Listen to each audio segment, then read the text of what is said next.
All right, we are live. Hey, how's it going? Rob Cushing here, Team WUKAR. Nice to be here on this Sunday Hangout. This was originally going to be a hangout, a group hangout with several others. Unfortunately, either I messed up something or someone else messed up something. I think it's probably the former, where I messed up something. But what the hell, right? We're going to have a hangout regardless of who attends.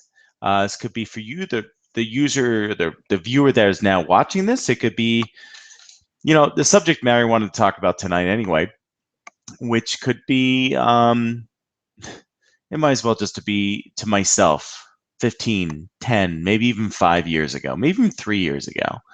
And what I want to talk about is normally a platform for success stories. You have to excuse my air traffic controller headphones here. My normal video viewing, recording, and playback material, i.e. my Android phone, is being very much in recharge mode tonight. So hence we're going with a lower res type phone webcam here, and resorting back to my air traffic controller USB headset. So, all right, so let's talk about this.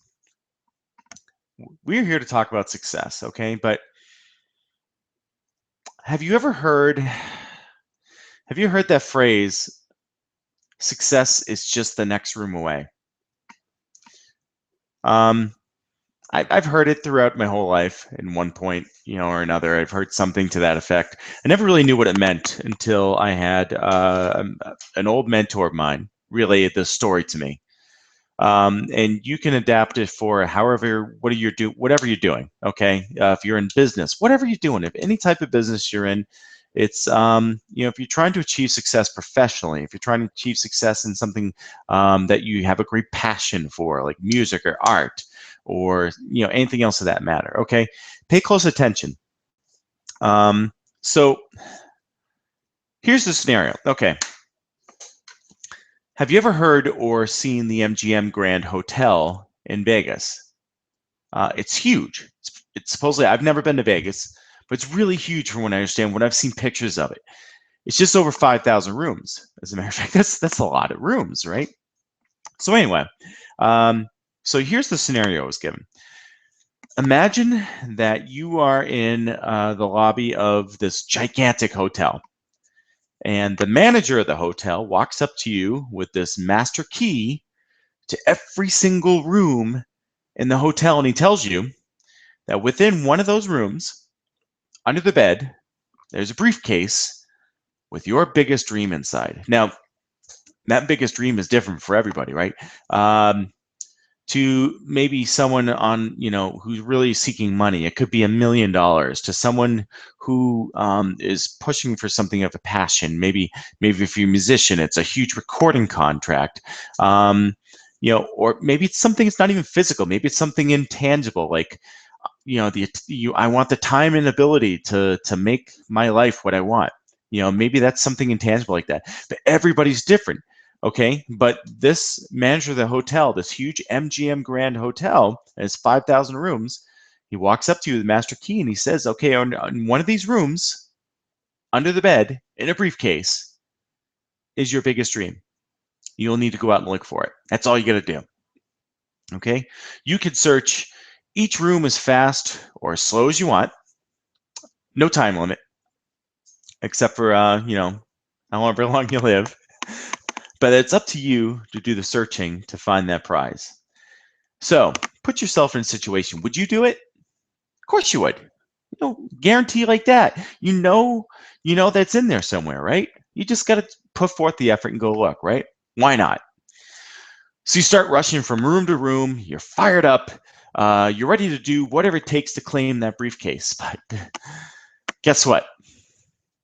I'm willing to bet that out of 100 viewers watching this, I would say I'd say probably about 3 or 4 of you would actually persist long enough to pursue that, to actually achieve that success. And here's why. The reason is we're all human. And pretty soon, our old mindset or our human nature starts to kick in, right? Okay, so you're whipping through that first set of rooms, you're fired up.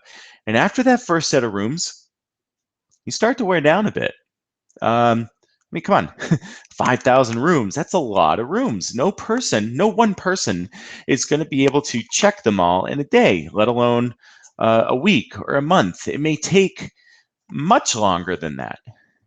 And most people, I mean, it's just how people are. Most people just only have a finite amount of persistence. Okay, and then you run into issues. You run into roadblocks. Sometimes locks on one door don't work as well as they do in another. Sometimes the master key wears down so much that you can't use it anymore, and then you got to hike all the way back to the lobby, find the manager, pick up a new key, and then go all the way back and pick up where you left off. Sometimes that could be enough for someone. Sometimes the door sticks and you have to force it open. You end up with your back and your knees getting sore because every room you go into, you got to bend down, you got to check under the bed to see if the briefcase is there, and then you come back up again. Sometimes when you're checking, you don't find anything. And sometimes you're checking under the bed. There's like absolutely nothing in there that you're looking for in the first place, or it's so cluttered that you got to move everything out to even see what's like left, right? Sometimes you find a briefcase and you get it jiggled open only to find out what's inside it's a different briefcase than what you were looking for. And as all these things are going on, your old mindset starts to whisper in your ear. It's saying, are you sure there's something there? Are you sure it's really a prize? Were you scammed? And then here's the thing. Slowly but surely, most people start to give up. Some are going to leave the hotel entirely, and others will go out to the back pool to join up with the rest of those that didn't bother to search in the first place. And they have this expectation that someone's going to, walk downstairs and hand them that briefcase. They're just sitting out there with a drink saying, okay, I'll just wait here until it comes. Or they're looking at the people looking through the hotel, going in to go through the hotel rooms, and they're saying, check out those idiots, huh? Why do you even bother? It's a lot more comfortable where we're at, sipping the drinks by the pool. And then you have those few individuals who, despite repetition of the same thing day in and day out, week in and week out, month in and month out, and they're only finding another similar room with a similar result, right? And they're tired from having to go back to the lobby numerous times to replace that master key. It's a pain in the ass. Their legs ache from the constant walking and bending down to check under the beds. Their fingers are sore and bleeding from all the doors that they unlocked, the combing through junk under each bed. They're really tired. They're exhausted. They long for sleep. They long for something to eat. And they still have that whispering voice in their head, just like everybody else, just saying, it's not really here. They lied to you. You'll never find it. And yet, they keep pushing on because they know that the longer they persevere, the greater the chances of finally finding that one room. And then finally, when all else seems lost, they reach a certain room. They insert the key, and the door turns easily. They enter the room, and they're exhausted. They drop wearily to the floor and slowly peek under the bed. And there, lying by itself, is a shiny metal briefcase. And they reach for it. They open it, and there, through all their trials and errors, lies what they had been seeking all along, their ultimate goal. And despite all the agony and hardship, each person who went through that whole ordeal will tell you this. With all the bumps and potholes, it was still well worth the trip. Okay? And these are the ones who are smiling proudly, carrying that briefcase right out the door, past the people hanging out at the pool who look on in amazement. They're all wondering, how the hell did this guy find what he was looking for? Or this girl find what she was looking for? And those same people watch that person walk off with their success, with their dream in hand, and still look for someone to walk down to them with their dream, saying, here's your briefcase, okay? And that, guys, that in effect, that is your path to success, to being a successful entrepreneur, to being successful in whatever you do, Okay. Those who've gotten what they wanted in life have done so because they kept their eyes in the big picture, right? They knew if they persevered long enough and they waited past all the bullshit and ignored all the negative voices in their heads or from their family or friends, that they would achieve their goals and that nothing would stop them from doing so. If you're a musician, that's how you create your next album, and that's how you land a recording contract to your dreams. If you're a businessman, that's how you get customers. That's how you make sales. That's how you attract people. You attract quality people. You build your team. That's how you make your name, your brand, a household name.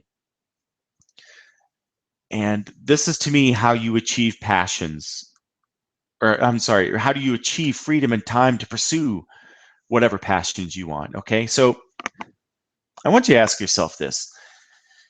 If you knew the outcome to your journey to success was inevitable, it was inevitable, okay, as long as you kept going, would you stop at nothing to get it, knowing that you'd find it eventually if you kept going, knowing that's just a matter of time persistence? Or would you give up at the first sign of difficulty? Would you sit down at the pool with the others, expecting success to walk over to you? You know,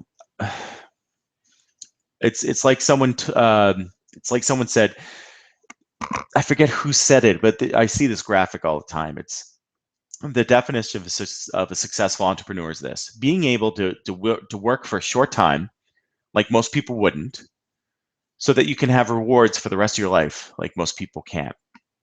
And if there's anything you get out of this video, this hangout that we have today, or at least I have today, whoever I'm talking to, I hope that sticks with you. Even if we never do business together, even if what you think I'm doing is bullshit, that's fine. I know it's not. I hope that you get some value out of what the story I just told. And I wish that something that I had been able to convince myself 15, 10, 5, even 3 years ago. But it is what it is. So very short hangout. Like it says, just me, and I want to thank you for those who are watching. Here's your call to action, okay? 2 bits of call to action for you, okay? Number one, if you haven't subscribed to my YouTube channel yet, please do so, wherever what video platform you see this at, okay? You can also look down at my contact information. Reach out to me. I'd love to hear from you. I'd love to hear your story. Like I said, even if we never do business together, even if you never check out my business opportunity, which is freaking awesome, by the way, and has been a life changer for me. The link for it down below is plugplayandlive.com. Reach out to me. I'd love to chat with you, kind of, get your life story, your success story. I think it would be awesome to exchange those. And lastly, I would tell you this: if you have something that you've given up on maybe a while back, if you had a dream that you've been pursuing or had pursued for a while, maybe dust it off. Maybe give it another look today. Maybe give a look at what I have to offer down there at that link at plugplayandlive.com. You never know unless you look. So with that, my name is Rob Cushing, and I hope you enjoyed the success story hangout, and take care. Talk soon.